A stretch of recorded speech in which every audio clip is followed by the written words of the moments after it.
శ్రీమాత్రే నమః. మన నోటి నుంచి వచ్చే మాట ఎదుటివారిని ఇబ్బంది పెట్టేలా, ఇంకెప్పుడు వీళ్ళ దగ్గరకు వెళ్ళకూడదురా బాబు అనేలా ఉండకూడదుట. మన మాట కోసం ఎంతమందైనా ఎదురు చూసేలా ఉండాలట.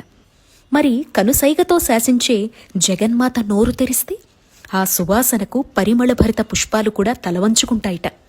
అమ్మ నోటి నుంచి వచ్చే మధురమైన పలుకుల కోసం పరమేశ్వరుడితో సహా 3,000,000 మంది దేవతలు 1000 కళ్లతో పడిగాపులు కాస్తారట.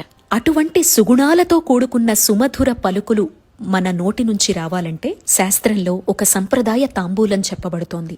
ఆ తాంబూలం అమ్మకు సమర్పించి మనం స్వీకరించాలట. ఈ సృష్టికి మూలశక్తి, సహస్రాక్షి, అనంతలోక పూజ్యదాయిని, ఈ బ్రహ్మాండాలన్నీ తన కంటి చూపుతో పాలించే లలితా త్రిపుర సుందరీదేవి నవరాత్రులు మార్చి 19 నుంచి 27వ తేదీ వరకు వసంత నవరాత్రులు లేదా చైత్ర నవరాత్రులుగా మనం జరుపుకోబోతున్నాం.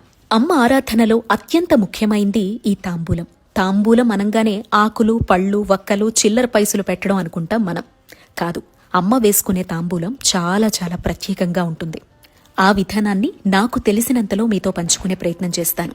ఈ తాంబూలం ఈ నవరాత్రుల్లో మాత్రమే కాదు, నిత్యం విశేషమైన పర్వదినాల్లో అమ్మకు సమర్పించి ఇంటి యజమాని గాని, ఇల్లాలు గాని, పిల్లలు గాని స్వీకరిస్తే అపారమైన జ్ఞాన సిద్ధి, ఆరోగ్యం లభిస్తాయిట. పూగీఫలైశ్చ కర్పూరం నాగవళ్ళీ దళైర్యుతం ముక్తాచూర్ణైశ్చ కర్పూరం తాంబూలం ప్రతిగృహ్యతాం. అంటే వక్కలు, కర్పూరం, తమలపాకులు, సున్నం ఇటువంటి సుగంధభరితమైనటువంటి కలిపి అమ్మ తాంబూలంగా స్వీకరిస్తుందిట. ఇంకా జాజికాయ, జాపత్రి, యాలకలు, వక్కలు, పచ్చకర్పూరం, మిస్త్రి పలుకులు, ముక్తాచూర్ణం, దీన్నే సున్నంగా మనం అనుకుంటాం. కానీ ముక్తాచూర్ణం అంటే ముత్యాల పొడి. కొన్ని సెలెక్టివ్ షాప్స్లో దొరుకుతుందండి, ప్రయత్నిస్తే దొరుకుతుంది. లవంగం, ఇలా సుగంధ ద్రవ్యాలన్నీ కలిపి వాటిని మిక్సీగా చేసుకొని మనం 100 గ్రాములు 100 గ్రాముల చొప్పున తీసుకుంటే గనక కనీసం 3 నెలల పాటు నిత్యం పెట్టినా, లేదు అంటే పర్వదినాల్లో గనక మనం తాంబూలంగా అమ్మకు సమర్పించినా కూడా చక్కగా మనం స్టోర్ చేసుకుంటే ఎయిర్ టైట్ కంటైనర్లో ఆ సుగంధం అలాగే ఉండి అమ్మకు సమర్పించవచ్చు. ఇటువంటి తాంబూలం అంటే అమ్మకు చాలా ప్రీతిట.